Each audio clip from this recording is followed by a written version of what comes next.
So, thank you. Yeah. Okay. So, welcome to the Draft Professor, everybody. We are doing summer scouting with Bill Sparks, the legend, the comp king.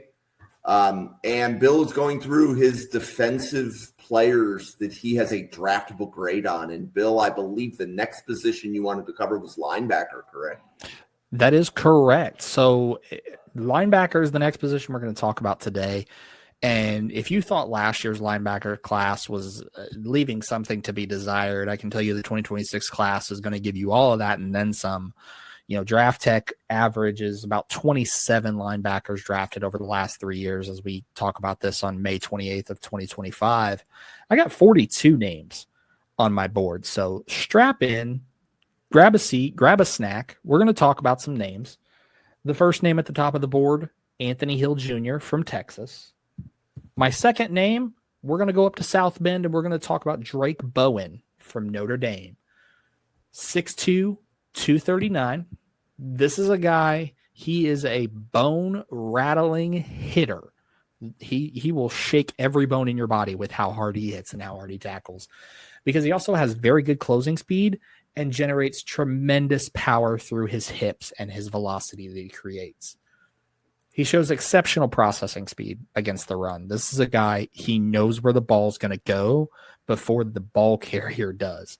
And he is there and arrives on time and with some serious violence. A relentless motor that goes 120 minutes. This isn't just a 60-minute man. This is a guy that he'll play 60 minutes and then play another 60 on top of it. He didn't hear no bell. He's going to keep going and going. Very good stack and shed ability against tight ends, fullbacks, wide receivers that try to block him. He pushes through people, maintains vision on the ball, and arrives with violence. A former multi-sport athlete. He's got a baseball background. He's got excellent rotational power in those hips that I talked about to be able to generate velocity and turn and twist in coverage, and shows a legitimate versatility. This is a guy you could put him in the middle as a middle linebacker, an off-ball linebacker, an occasional edge rusher who can blitz from multiple angles. The big thing is, though, even though he has the ability to turn and run, his coverage skills do need some work. Oftentimes, it looks very robotic. It looks like Iron Man trying to turn and twist and cover someone in his metal suit. It's not fluid. He can be super aggressive when going downhill. This is a guy, he's a heat-seeking missile moving downhill, and sometimes he can't turn the targeting off. And he is see ball, get ball, but he doesn't realize ball is gone. He does lack the ideal length if you're going to put him on the edge. He's going to probably be a primary off-ball linebacker at the next level with his length. Still developing as a blitzer. This is a guy, he can get home, but he just doesn't have that toolkit that you'd want to see, and that's something he's got to develop at the next level. I watch him, I get a lot of Jordan Hicks as a linebacker. Very good downhill runner, functional as a pass rusher, but that's not his bread and butter. So we'll go through some more names at linebacker because I can't just leave you with two guys. I got to go through the other 40. Amari Campbell from Penn State. Michael Harris from Maryland. Raylan Wilson from Georgia. Bulldogs at it again. Harold Perkins from LSU. Dason McCullough from Nebraska. Suntarine Perkins from Ole Miss.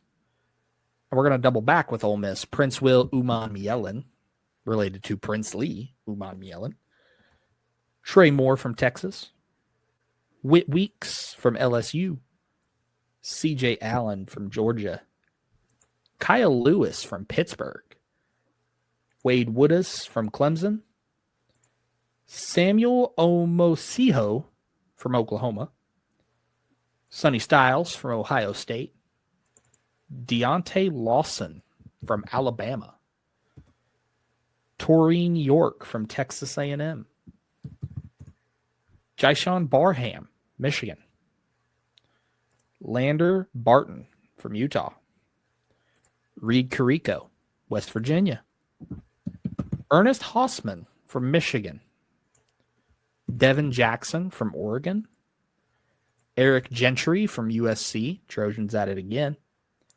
Damon Wilson II from Missouri. Tony Rojas from Penn State. Jeremiah Alexander from Clemson.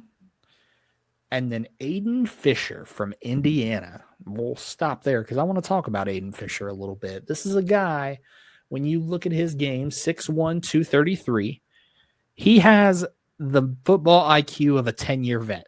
Diagnoses a play quickly, rarely is caught out of position. A tackling machine. You look at the last 2 years with Indiana and with James Madison, over 220 tackles in those 2 years. He makes sure that he will tackle somebody. Very physical. Plays downhill. Doesn't shy away from lowering the hit stick. Wants to get in there and put on the hard hat and go to work. Sets the tone defensively with how hard he hits. This is a guy you could have him be that middle of your defense leader, your green dot wearer. Very strong gap discipline when filling the lane. The big issue, though, is he's not athletic. This guy's not going to win any 40-yard dash contests. He's not going to have the sexy combine numbers that everybody loves to see. He doesn't have that elite sideline-to-sideline speed. He can play sideline-to-sideline, so let's not get that twisted, but that's not his game. He does struggle to cover tight ends and running backs vertically because he doesn't have that elite speed. He can do it, but that's not what you're going to ask him to do. This is a run defense linebacker that does very well at run defense. Doesn't have a whole lot of impact as a pass rusher.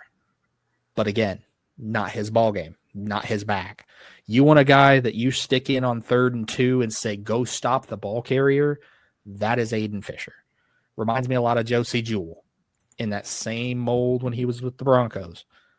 It's 3rd and 2 and I need a stop. Aiden Fisher, get out there, plug the middle, and plug the gap.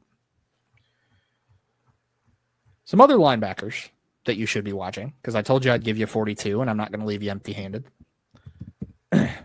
C.J. Hicks from Ohio State. Sean Murphy from South Carolina. Jaden Osbury from Notre Dame.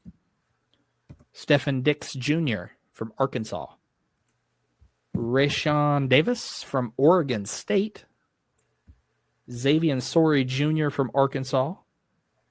Kendall Daniels from Oklahoma State. Bryce Bodicher from Oregon. Jake Golday from Cincinnati. Shad Banks Jr. from UTSA. Tyler Grubbs from Tulane. Prince Kelly from Vanderbilt. Scooby Williams from Texas A&M. Love the name. And rounding out the linebackers, Austin Romaine from Kansas State University. This is going to be fun when linebacker scouting reports are done. That's a lot of guys to sort through. Because I believe what we said on average is at 27 linebackers. Yeah, 27 on average over the last 3 years. Right.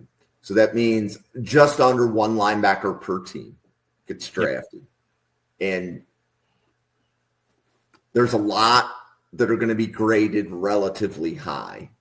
We generally speaking, when we do summer scouting, Bill's going through them, I believe, on the order of his board. And I think Dale did the same thing when he did summer scouting. But in general, we want you to watch them. We want you to create your opinion so that we can debate this for the next 10 months. 100%. Yeah. When I see his linebacker 1, somebody else probably says he's a 5th round pick. What are you doing? And that's the best part about draft season is we get to discuss this for the next 10 months, folks. Yeah, and I remember even Will, or Accidental Zen, as anybody that follows the channel knows, Will even had a thing where there's 6 types of linebackers or something to that effect. So, whether you want a pass coverage linebacker, a blitzing linebacker, a linebacker you can play off the edge, or a linebacker that can wear the green dot. There's all different types of linebackers, and you have to know how you're building your defense as to which type that you need. Yep.